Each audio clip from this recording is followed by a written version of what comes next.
आज हम एक टॉपिक पढ़ने जा रहे हैं जिसका नाम है अव्यूह। अव्यूह अर्थात मैट्रिक्स, और बहुवचन में कहें तो मैट्रिसेस। यदि हम कुछ संख्याओं को जैसे 2, 3, -5, -2, 1, 4 इस तरह से हम कुछ संख्याओं को सारणी के रूप में लिखें। संख्याएं वास्तविक हो सकती है, काल्पनिक हो सकती है। वास्तविक में भी अदिश हो सकती है, सदिश भी हो सकती है। उनको अगर इस तरह से सारणी के रूप में लिखें तो यह सारणी के रूप में लिखना अव्यूह कहलाता है। अव्यूह के इन अंकों को ऐसे छोटा कोष्टक लगा के भी लिखते हैं, या इस तरह से एक बड़ा कोष्टक भी लगाते हैं, या इस तरह से 2-2 लाइन खींच के उसके बीच में भी लिखते हैं 3, 2, -1, 3 इस तरह से। ये प्रचलन में नहीं है। सामान्यतः इसी ब्रैकेट में लिखा जाता है। बहुत कम प्रतिशत में ऐसा मिलेगा, लेकिन ये तो कहीं भी आपको देखने को नहीं मिलेगा। यह इस प्रकार लिखना अव्यूह कहलाता है। अब आते हैं इस अव्यूह की कुछ बातें ध्यान करते हैं। ये जो अंक लिखे हुए हैं, ये अंक ये अव्यूह की पंक्तियां कहलाती है।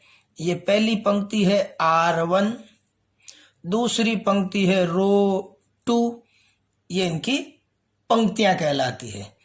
और अगर अपन इन खड़े अंकों को देखें, ये वाले, ये इसके स्तंभ कहलाते हैं। ये पहला स्तंभ, कॉलम फर्स्ट, C2 दूसरा कॉलम, कॉलम तीसरा। ये पंक्तियां और ये जो खड़े लिखे हुए हैं वो इसके कहलाते हैं स्तंभ अर्थात कॉलम। अब अगर हम यहाँ गिने तो यहाँ 2 तो पंक्तियां हैं और 3 कॉलम हैं।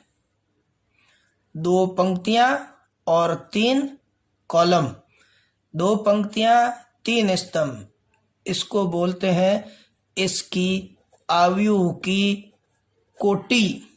तो अव्यूह की कोटि क्या होती है? पहले पंक्तियों की संख्या लिखिए, फिर गुणे का चिन्ह लगाकर स्तंभों की संख्या लिखिए। इसको ऐसे पढ़ते हैं 2/3। अर्थात यहां पर जो अपन ने m/n अंकों को लिया था, तो कुल अंक कितने हुए? mn। अभी यहां इन दोनों को गुणा करके देखो तो कुल अंक कितने आए? 3 दूनी 6, 1, 2, 3, 4, 5, 6। ये 6 इसके अवयव कहलाते हैं। अवयव, अवयवों को इस तरह से व्यक्त करते हैं A-I-J। यह अवयव को व्यक्त करने का नोटे चिन्ह है। A-I-J, इस तरह से हम अवयवों को व्यक्त करते हैं। इसमें I यानी पंक्ति की संख्या, J अर्थात स्तंभ की संख्या। जैसे एक अपन नई मैट्रिक्स बनाते हैं, यह इसकी पहली पंक्ति लिखी जाएगी, यहां इसकी दूसरी पंक्ति, इसका पहला कॉलम, इसका दूसरा कॉलम और इसका तीसरा कॉलम। ये 3 स्तंभ हम इस तरह से लिखेंगे। यहां जो लिखा जाएगा उसका नाम होगा A। पहली पंक्ति है और स्तंभ कौन सा है? पहला। पहली पंक्ति पहला स्तंभ। आगे बढ़ेंगे तो पंक्ति तो पहली है, लेकिन अब स्तंभ कौन सा हो गया? दूसरा। तो इस अवयव का नाम कहलाएगा A12। तो फिर आ जाएगा A13। यदि हम इस अवयव की बात करें तो यह कौन सा अवयव है? ए पंक्ति संख्या 2, स्तंभ संख्या 2। इस अवयव का नाम क्या होगा? पंक्ति संख्या फिर स्तंभ संख्या, तो ये हो जाएगा A2 3। इस तरह से हम अवयवों को प्रदर्शित करते हैं। अभी A11 इसमें अगर देखें तो उसका मान है 2। A22 यानी दूसरी पंक्ति दूसरा स्तंभ, दूसरी पंक्ति दूसरा स्तंभ, तो उसका मान हुआ -2। A22 -2, ये कौन सा हुआ? A23। मैट्रिक्स को, अवयव को हमेशा कैपिटल लेटर से लिखते हैं, A B C इस तरह से। अभी हम इसको शॉर्ट में लिखें तो ऐसा लिखेंगे, एक बड़ा ब्रैकेट बनाएंगे, अंदर लिखेंगे AIJ। अब AIJ तो हो गया किसके अवयव है, लेकिन कितने अवयव हैं तो पता चला 6 अवयव हैं। लेकिन 6 अवयव से लिखे हुए किस तरह से हैं, कैसे भी लिख सकते थे 6? तो 2 पंक्तियां हैं और 3 स्तंभ, अर्थात कोटि। 2 पंक्तियां 3 स्तंभ। तो इस तरह से जो हमने अवयव लिखा उसको शॉर्ट में ऐसे लिखते हैं AIJ 2/3। छोटा सा एक प्रश्न है, जैसे मान लो AIJ 2/3 लिखा हुआ है। अब वो कहता है इसका मान ज्ञात करो। यह जो सारणी, क्षमा करें, यह जो मैट्रिक्स है, अवयव है, इसका पूरा मान बताओ। यदि AIJ का मतलब है I + J × 2। तो हम इस तरह से बात करेंगे। इस अवयव का नाम होता है A11 यानी IB1 JB1। तो यहां जो अवयव आएगा उसका पूरा मान कितना होगा? I + J 1 + 1 2 × 2 4। फिर आगे चलिए हम बात करेंगे दूसरा अवयव। इसका नाम है 1 2। 1 + 2 ये हो गया 3 × 2 6।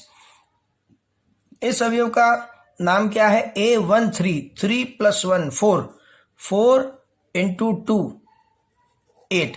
इस तरह से हम यह अवयव लिखेंगे। A21 2 + 1 3 3 2 6। यहां 2 + 2 4 और 2 से गुणा करो 8। 2 + 3 5, 2 से गुणा करो 10। यह इस तरह से हमने AIJ 2/3 की एक अवयव, जिसमें अवयवों के बीच यह संबंध दिया हुआ था, हमने यहां पर लिखी है, जिसका नाम क्या है? अवयव A। इस तरह से हम किसी अवयव को, जिसका ये सूत्र दिया हुआ हो, लिखते हैं, जिसमें पंक्तियों की संख्या को M, स्तंभों की संख्या को N कहते हैं। अब हम आते हैं अवयव के प्रकार। अवयव के प्रकार, जैसे देखिए मैंने एक अवयव लिखा 3 2 5, नीचे कुछ नहीं लिखा। इसमें पंक्तियां कितनी हुई? 1। स्तंभ कितने हुए? 1 2 3। तो इसका क्रम क्या हुआ? 1/3। इसमें आप देखेंगे पंक्ति सिर्फ एक ही है। जिसमें एक ही पंक्ति हो उसे पंक्ति अवयव कहते हैं। पंक्ति अवयव।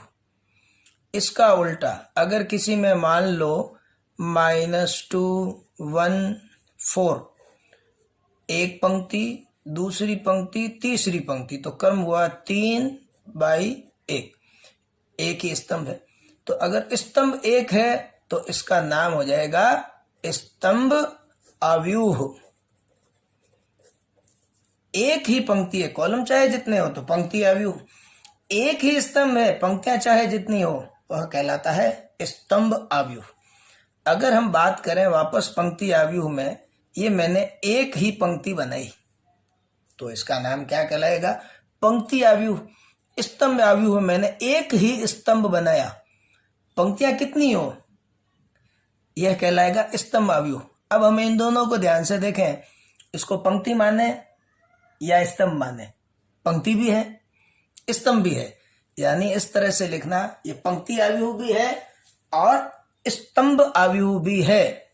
यदि किसी मैट्रिक्स में, किसी आव्यूह में एक ही अवयव हो तो उसे एकल आव्यूह कहते हैं। एकल आव्यूह कहते हैं जिसमें केवल एक ही अवयव हो। एकल आव्यूह क्या है? पंक्ति आव्यूह भी है और स्तंभ आव्यूह भी है। यह दोनों नियमों का पालन करता है, दोनों गुण इसमें होते हैं। इसके आगे बढ़ते हैं अपन। शून्य आव्यूह।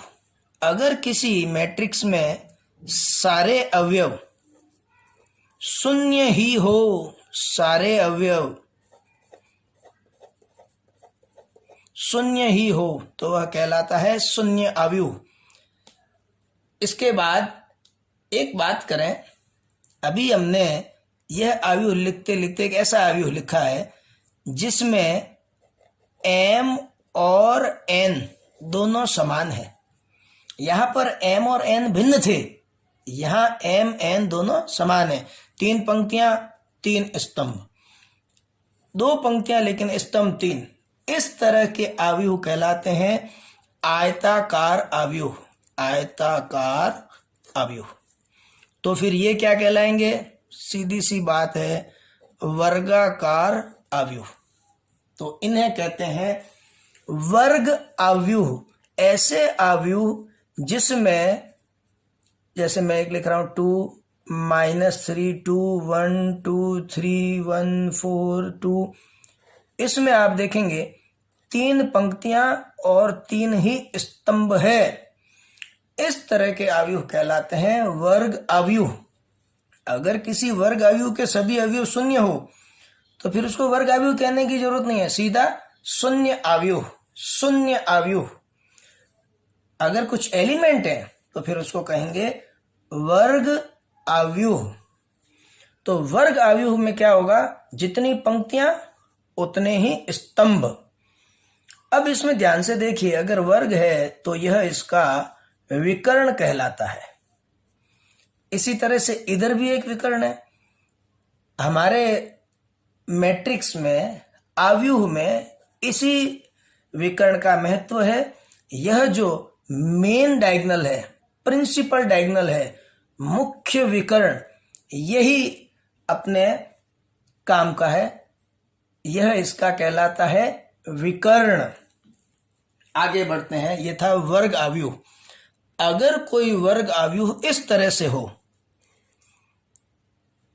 3 0 0 0 5 0 0 0 -4, वर्ग आव्यूह तो है, लेकिन इसमें विकर्ण के अतिरिक्त सारे अवयव शून्य हैं। इस प्रकार के वर्ग आव्यूह को कहते हैं विकर्ण आव्यूह। इसी तरह से आगे एक और ध्यान दीजिए, मैंने लिखा 3 0 0 0 3 0 0 0 3। यह वर्ग आव्यूह है, यह विकर्ण आव्यूह भी है, लेकिन इसमें एक और विशेषता है, इसके विकर्ण के सभी अवयव समान है, 3 3 3। इस तरह के आव्यूह को, जिसमें विकर्ण के सभी अवयव समान हो, उसे कहते हैं अदिश आव्यूह। ये सदिश अदिश से इसका कोई संबंध नहीं है। आप वो मत सोचना कि ये तो इनमें कौन से फिर सदिश थे। यह अदिश आव्यूह कहलाता है, इसका नाम है अदिश आव्यूह। अब अदिश आव्यूह में भी अगर अपन ऐसे लिखें 1 0 0 0 1 0 0 0 1, यह वर्ग आव्यूह है क्योंकि n = n। यह विकर्ण अवयव भी है क्योंकि विकर्ण के अतिरिक्त सारे शून्य हैं।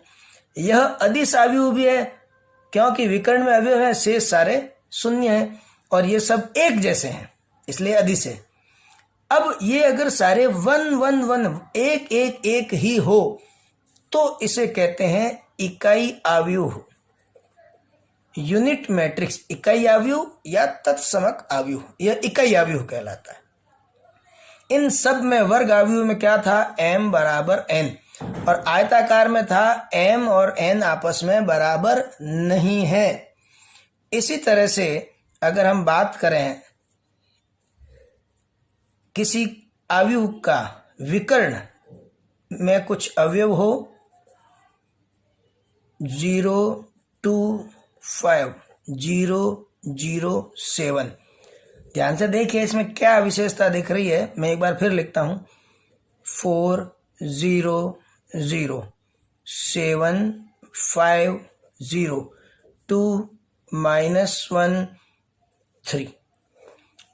इसमें ये जो मुख्य विकर्ण है इसके नीचे के सारे अवयव शून्य है, मुख्य विकर्ण के ऊपर के सारे अवयव शून्य है। ये मुख्य विकर्ण, इसके ऊपर के सारे अवयव शून्य, ये मुख्य विकर्ण, नीचे के अवयव शून्य, और इनको इस तरह से मिलाएं तो यह एक त्रिभुज बना है।